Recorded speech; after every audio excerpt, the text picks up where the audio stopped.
je n'ai pas peur de dire qu'à l'heure actuelle, le personnage le mieux écrit et le personnage qui a la meilleure évolution dans le MCU, c'est le personnage de Loki. Pour rappel, c'est un personnage qui ne devait pas réapparaître après son passage dans le premier film Thor de 2011. Aujourd'hui, on est le 9 novembre 2023 et Loki vient a priori de faire sa dernière apparition, mais il est apparu pendant 12 ans.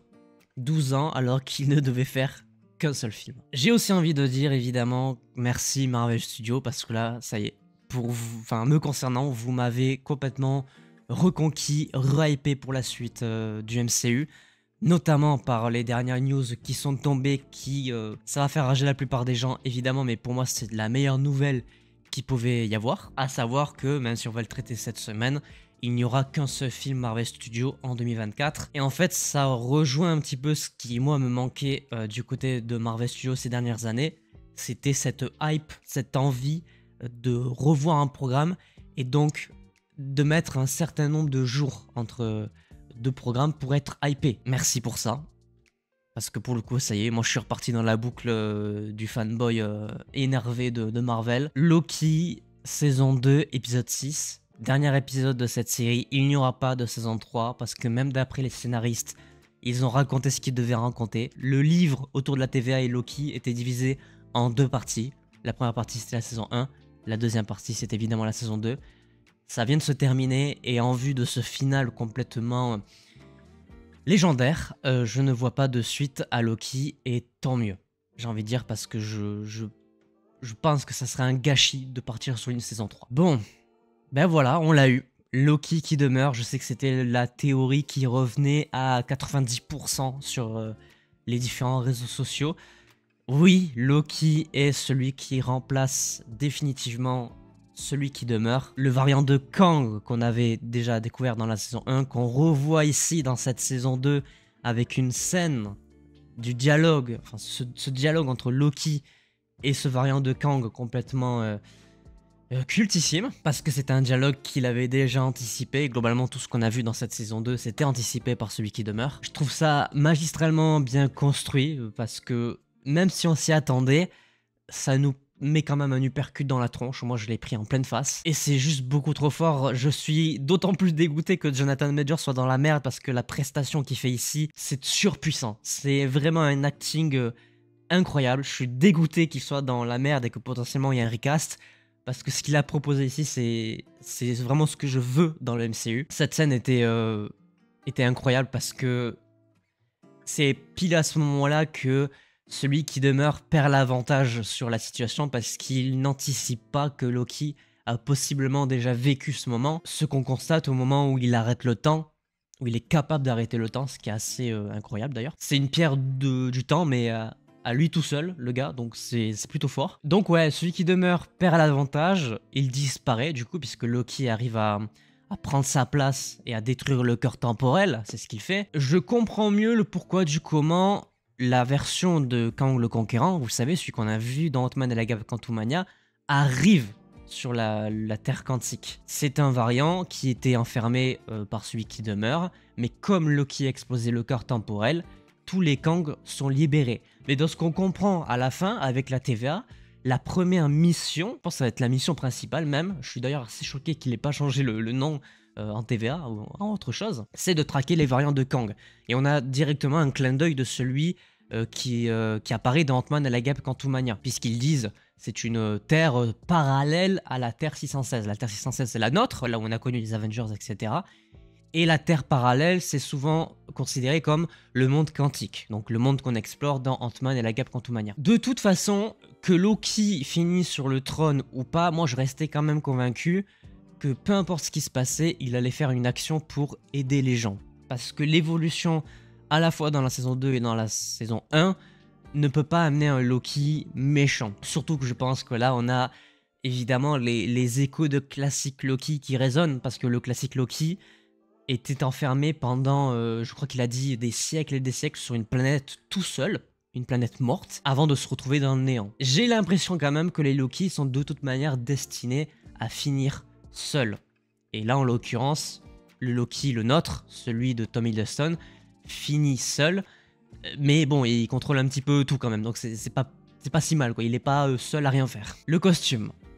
Bah oui, à la fin de la saison 1, je me plaignais, mon plus gros défaut de cette série, c'est que Loki n'ait pas de nouveau costume. Je l'avais dit, j'étais dégoûté qu'il n'en ait pas un. Bon, bah je pense qu'on a l'un, voire le meilleur costume du MCU pour le moment.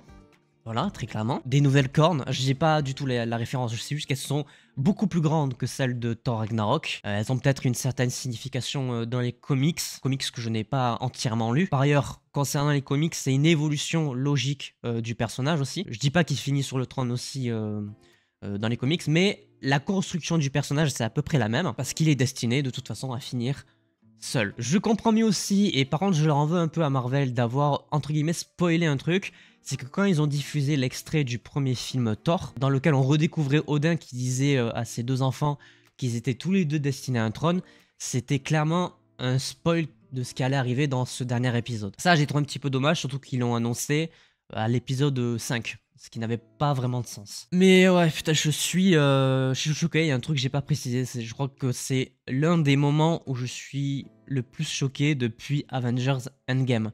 C'est-à-dire que même le moment où j'ai revu Tobey Maguire et Andrew Garfield, qui était pour moi un moment plus qu'incroyable, surtout concernant Andrew, ça dépasse clairement pas ce que je viens de vivre là à l'instant. Et pourtant, c'est un programme série, c'est même pas un film, c'est même pas un truc que je me suis pris dans la gueule dans une salle de cinéma, c'est pour dire. Donc ouais, merci Marvel, merci pour ça. Comme quoi c'était pas si compliqué, finalement, je sais pas, d'espacer un petit peu les programmes, ça y est, ça va peut-être rentrer dans l'ordre maintenant. Je ne peux pas ne pas parler de Mobius, j'étais à ça de chialer, à ça. Vous voyez bien ça? C'est le personnage que j'ai trouvé le plus touchant, globalement, sur ces 2 saisons. J'adore cette relation qu'il a avec Loki et on le voit complètement dévasté à la fin parce que son ami lui manque, littéralement. Et j'ai l'impression que, comment dire, Mobius là il est dans un moment compliqué parce que il va, je pense, rester devant sa maison jusqu'à la fin des temps. Parce qu'il peut pas y aller, étant donné qu'il y a déjà un Mobius. Un truc, si, je viens de me rappeler par rapport à Mobius. Mobius est un personnage qui est censé apparaître dans le film Deadpool 3. On s'en rappelle, c'est une news qui est pas officielle, mais c'est une grosse rumeur fiable. Du coup, je pense que effectivement, il va peut-être pas rejoindre sa famille, mais qu'il va soit se balader dans le temps, soit alterner entre la TVA et différents peut-être passages de sa vie qu'il aimerait revoir. Mais si Mobius apparaît dans le film Deadpool 3, c'est forcément avec la TVA, parce que je vois pas pourquoi il serait dans le film sinon. Donc je pense qu'on va revoir ce personnage-là. Du côté de Sylvie, alors, je vais pas vous mentir, malheureusement, ça bouge pas trop concernant ce que je pense du personnage. Le seul truc que je trouve intéressant, c'est qu'elle ait réussi à convaincre Loki qu'il n'est pas obligé de la tuer ou de donner raison à celui qui demeure. Le problème, c'est que ça justifie un sacrifice, celui de Loki lui-même. J'ai un peu de mal avec cette philosophie-là, venant du côté de Sylvie, parce que je trouve le sacrifice magnifique, hein, et c'est d'ailleurs ce que moi je recherche le plus dans le MCU. C'est-à-dire qu'un personnage de Iron Man, quand il meurt, ça me casse profondément les couilles, mais par rapport au traitement et par rapport à ce que ça donne comme émotion, c'est ce que je veux, en fait, finalement. Donc le fait que le personnage de Loki soit condamné à régner sur le trône d'Yggdrasil jusqu'à la fin des temps, moi je trouve ça cool. Ça m'énerve parce que j'ai envie de revoir le personnage, mais c'est très bien pour lui. Et donc concernant Sylvie, elle va faire sa vie de son côté, surtout qu'elle sait pas a priori ce qu'elle va faire. Mais j'imagine qu'elle va vivre ses rêves, faire des choses comme ça. Mais je pense que ce sera la dernière apparition du personnage. Je la vois pas réapparaître dans un autre programme. The Kang Dynasty, il faut en parler d'ailleurs justement, parce qu'en fait le problème, la mission principale de la TVA est d'éradiquer les variantes de Kang, là, actuellement. Le truc, c'est que par rapport au problème de l'acteur, on avait évoqué dans une vidéo news la possibilité de le remplacer par Doctor Doom. Si on part du principe que Loki dirige la TVA et qu'il peut arriver plus ou moins facilement à gérer tous les variants de Kang, je peux comprendre qu'on puisse changer de méchant. Ça me ferait chier, mais par rapport à la fin de la saison 2 de Loki, c'est pas si grave. Si on sait que de toute façon, il peut les gérer sans qu'on les voit à l'écran, on peut changer de méchant. Je dis pas que c'est ce que je veux, je pense que le film Avengers The Kang Dynasty doit rester Kang Dynasty, mais c'est une possibilité qui, pour le coup, fonctionne. Après, ça change rien au fait que dans la scène post-générique d'Ant-Man, il y ait tous les Kangs qui se réunissent. Parce que, comme je l'ai dit, Loki a pété le corps temporel et donc a libéré tous les variants de Kang. La différence qu'il a avec celui qui demeure, c'est qu'il ne réécrit pas l'histoire complètement.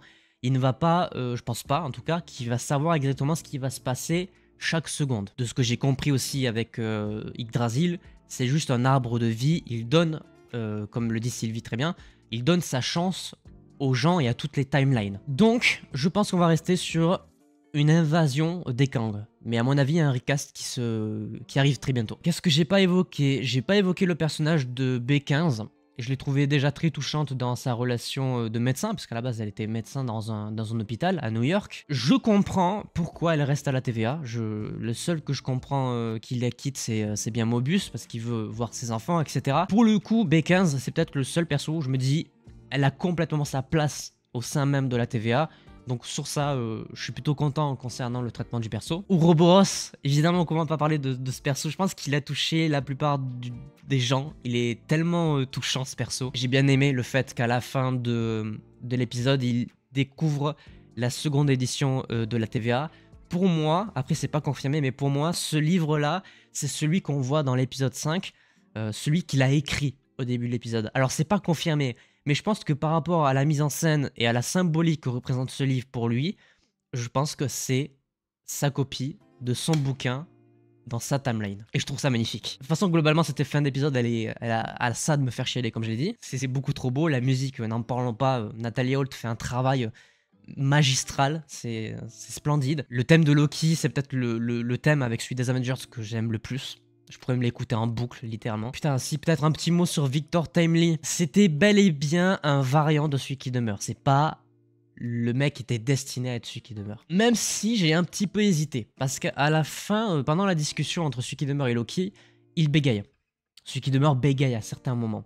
Ce qu'il ne faisait pas dans l'épisode 6 de la saison 1. Je me demande si c'est pas un variant peut-être très très proche. En tout cas, de ce qu'on sait pour le moment, c'est pas confirmé.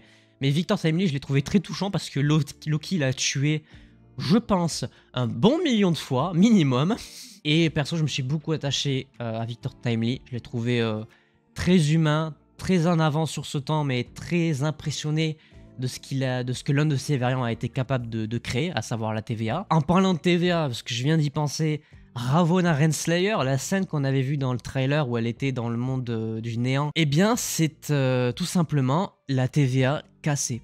Ce monde-là, enfin une partie en tout cas de ce monde-là je suppose, c'est la TVA de celui qui demeure, parce qu'on voit l'inscription sur le sol, à jamais, pour toujours, ou pour toujours à jamais, je sais plus dans quel sens c'est. Gros chais pour le personnage, parce que de ce qu'on avait compris, c'était quand même celle qui accompagnait celui qui demeure dans la guerre multiverselle, donc qui avait tué 1 milliard, voire 1 trilliard de gens. Donc gros chais pour le personnage, qui à mon avis s'est fait bouffer bien comme il faut, par Elliot, qui est donc confirmé comme étant bien vivant, parce qu'on aurait pu croire qu'il était mort à la fin de l'épisode 5 de la saison 1, mais c'est pas le cas du coup. Mais en fait c'est trop positif, genre vraiment je trouve rien de négatif dans cet épisode. 56 minutes aussi, j'ai pas précisé. Le nom de l'épisode c'est Glorieux Destin, une notion qui est déjà évoquée dans le premier film Thor. Ça rejoint ce qui s'est passé au niveau de Loki, qui finit bel et bien sur un trône. Et comme je l'ai dit au début de cette vidéo, pour moi Loki actuellement a la meilleure écriture de tous les personnages du MCU. Et c'est triste ce que je vais dire, mais pour moi, Tom Hiddleston, Loki ne doit pas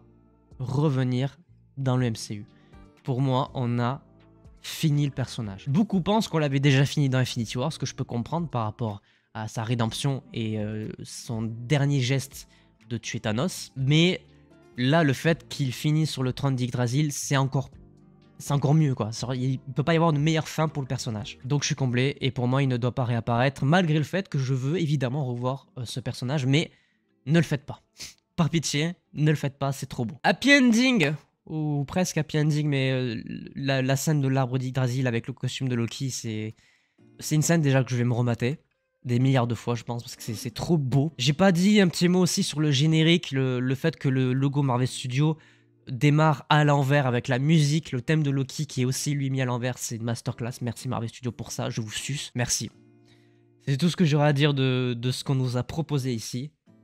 Merci du fond du cœur, c'était magnifique. Quelle est la suite? Bah la suite c'est quoi? C'est What If là en fin de cette année 2023, parce que ça va sûrement jongler entre les deux, parce que je pense que l'épisode spécial Noël de Happy Hogan va sortir le jour de Noël et qu'en gros bah, ça va joncher sur l'année 2023. On a Echo aussi, le 10 janvier, je ferai 5 vidéos réaction analyse de cette série. Et là, j'ai vu les news, il y a quand même d'autres trucs. Je crois qu'il y a Agatha qui est quand même finalement prévu pour 2024. Donc il y a pas mal de choses à traiter encore du côté de Marvel. Mais par contre, sur le côté Loki, je pense que c'est l'une des dernières fois, voire même la dernière fois qu'on traitera du personnage ici. C'était incroyable. Merci pour ça. Une série cultissime. Bref, sur ces bonnes paroles, après 25 minutes de rec sur ce dernier épisode de Loki qui m'a énormément touché, eh bien je vous dis à la prochaine. J'espère que cette vidéo vous aura plu. N'hésitez pas à laisser un petit pouce bleu si c'est le cas, à vous abonner, à activer la cloche pour ne pas manquer les prochaines vidéos.